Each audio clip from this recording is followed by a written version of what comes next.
हीर को धक्के मारकर कॉलेज से बाहर निकालने की कोशिश की जा रही है। इंटरव्यू बहुत अच्छा गया उसके बाद भी। तो नवाब के कारण, जैसा मैंने आपको बताया था कि नवाब आएगा हीर को बचाने के लिए और वो उसको सही टाइम पर उसको इंटरव्यू तक भी पहुंचा देगा, तो बिल्कुल वैसा ही हो गया है। नवाब ने बड़ी जद्दोजहद के बाद साइकिल वगैरह चलाकर आखिरकार कॉलेज तक पहुंचा ही दिया है हीर को। और हीर इंटरव्यू में जाने से पहले बोलती है कि मुझे बहुत अजीब सा लग रहा है कि कोई ख़ास चीज़ जो मेरी है वो मुझसे छीन जाएगी। तो नवाब उसको बोलता है तुम ऐसा बिल्कुल भी मत सोचो, कुछ नहीं होने वाला है, जो तुम्हारा है वो तुम्हारे पास ही रहेगा, बस उसे पाने की कोशिश करते रहना और अपना इंटरव्यू पे ध्यान दो। तो वो अपने इंटरव्यू पे टाइम पर पहुंच जाती है और जैसे ही वो कमरे के अंदर जाती है गुलाब देखकर उसको चौंक जाती है और वो कहती है कि तुम बिल्कुल टाइम पर आ गई हो। तो वो पलट कर जवाब देती है, हाँ मिसेस ब्रार, मेरा टाइम पर पहुंचने की आदत है।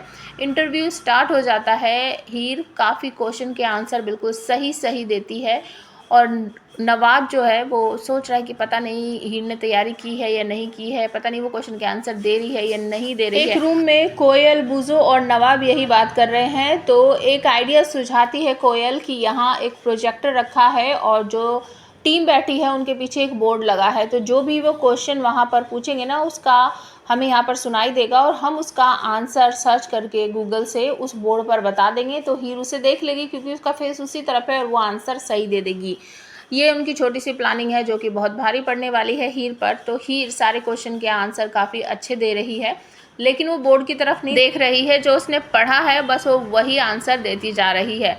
लेकिन अचानक से जब गुलाब पीछे की तरफ मुड़ती है, उसे ऐसा लगता है कि यहाँ पर कुछ AB करके कुछ लिखा हुआ है। तो वो तभी कहती है, अच्छा तो ये आंसर तुम इतने बिल्कुल राइट कैसे दे रही हो, मुझे अब समझ आया। तो सभी बोलते हैं कैसे, क्या हुआ गुलाब जी? तो वो बताती है कि यहाँ बोर्ड पे देखो ये लिखा हुआ है ना, आंसर कोई इसे यहाँ से बता रहा है, ये उसी को देख देख के हमें सारे आंसर राइट दे रही है। वो मना करती है कि नहीं, मैंने ऐसा कुछ नहीं किया, मैं तो बोर्ड की तरफ देख भी नहीं रही हूँ। लेकिन कोई भी उसकी बात नहीं सुनता है और उसे वहाँ से निकलने के लिए, बाहर जाने के लिए बोलते हैं। तो वो कहती है, नहीं, मैं ये साबित कर सकती हूँ कि कोई जो कुछ भी हो रहा है यहाँ मेरा उसमें कोई हाथ नहीं है।